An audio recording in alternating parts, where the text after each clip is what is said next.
So I've spent the week diving into the map villa on Rainbow Six Siege, seeing if I can unravel all the different Easter eggs and find its real life location on our planet little Earth here. So if you're interested in all the minute little Easter eggs we went over, check out those videos. And after tons of research, I think we finally found it, which would be a villa in Tuscany that resided by Galileo himself. And today we're gonna tell his story. And fun side fact, it's been speculated that the villa in R6 is also the villa of this famous assassin of Assassin's Creed. The cool thing is this theory can still ring true, as the assassin from Assassin's Creed actually died in 1524, and Galileo wasn't born until 1564, and that is a 40-year gap. I do believe that Coracross did a really cool video in comparing the Assassin's Creed villa to R6 villa, so I'll link his video down below. But now back to the man, the myth, the legend himself, Galileo. Galileo! He was born on February 15th, 1564, and was raised with a very strict Catholic belief system. However, Galileo, even at a young age, showed this interest and intelligence of needing to know how things worked and the facts behind them, which in the end bites him in the bum when it comes to the Catholic Church. But speaking of Galileo in his youth, it is documented that he was very much an inventor from the start. He would make toys and make things, but also whenever he got a hold of something, he would dismantle it because he had to know how it worked. And this way of thinking set the tone for the rest of his life. Now, Galileo's father, Vincenzo, he worked in the wool trade, but he also was known in that era to be a very wise man and dabbled in music and the arts and wrote literature on it as well, plus diving into musical drama, which would soon pave the way for what we know as opera. But in his love for music, he also taught Galileo how to use many instruments, Galileo's favorite being the lute, which is dictated in many art pieces in our R6 villa. In later years, his father saw and appreciated what a brilliant mind he had, and he knew his son was never going to be cut out for the wool trade. So he actually pushed him to go to university, focusing to be a doctor. And at 17, he passed the exams and he got into a very prestigious university, which is only known for wealthy people and their children to get into. But that aside, Galileo excelled in his studies, but while he was on campus, he happened to just catch a lecture on geometry and instantly fell in love.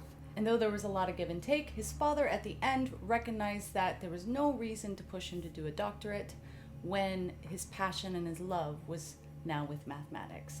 So he conceded and allowed his son to switch over to geometry.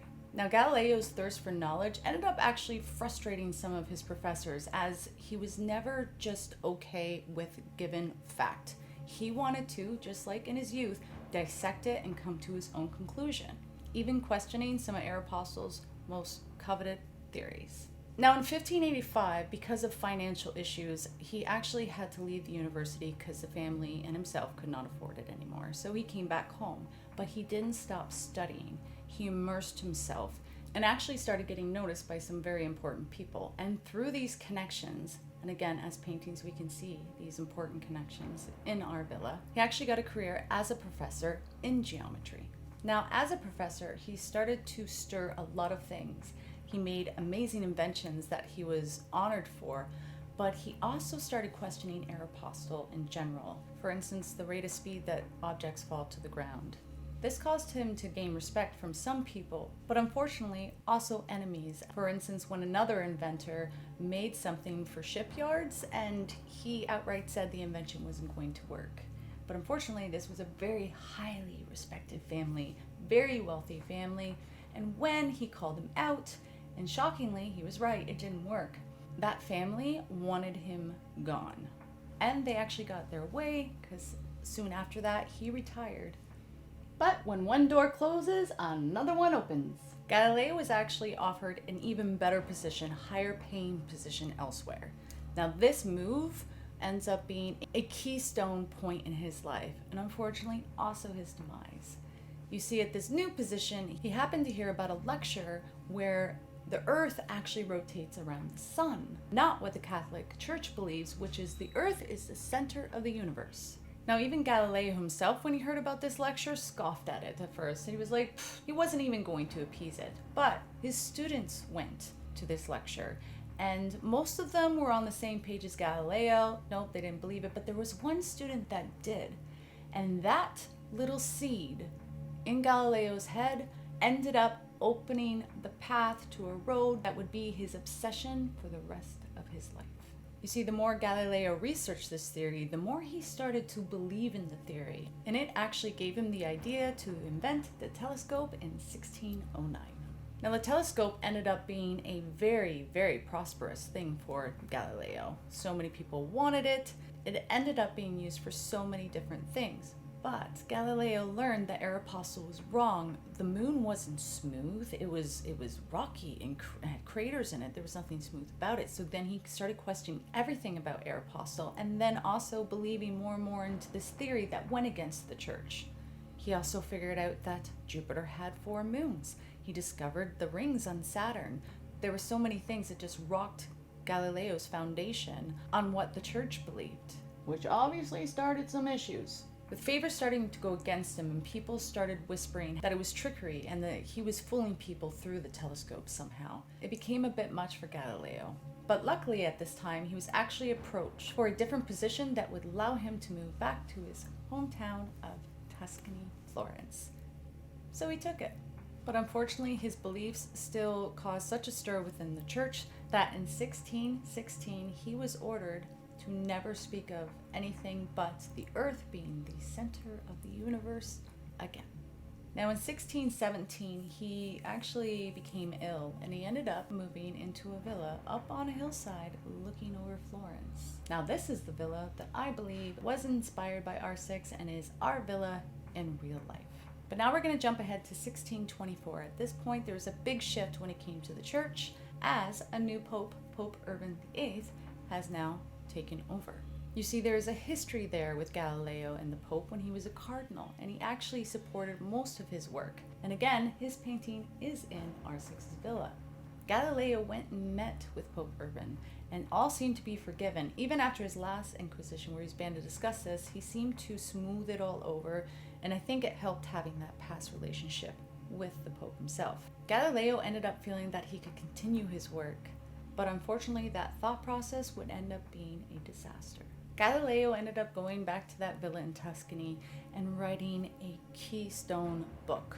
Now this book covered 3 characters, and these characters were discussing the differences and whether it was the sun or the earth. But unfortunately in 1632, when Pope Urban VIII read this, he thought that he was one of the characters dictated in the book and considered it complete heresy and was infuriated. He banished the book from any more publications, and he started another Inquisition. Now Galileo's Inquisition started in 1633, and in the end it came down to him having to give an apology on bended knee. This type of heresy could have gave him death, but Pope Urban VIII seemed content with his apology, so instead of killing him, he put him on permanent house arrest until his death on January 8th, 1642, at 77 years old. Now Galileo was actually buried a heretic, so they didn't allow him to be buried with his family. But in 1737, when it was proven that he was right, they actually unearthed him and gave him a proper burial and putting up a memorial for him. Interesting fact though, they didn't bury his whole body.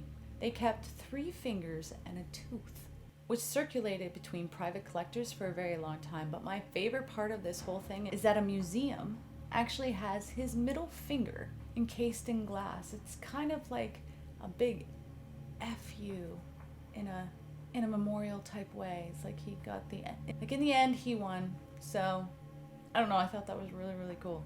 Anyways, that kind of covers the video. It was a very condensed version. There's way more interesting details in there. This video would have been crazy long. Probably already is going to be.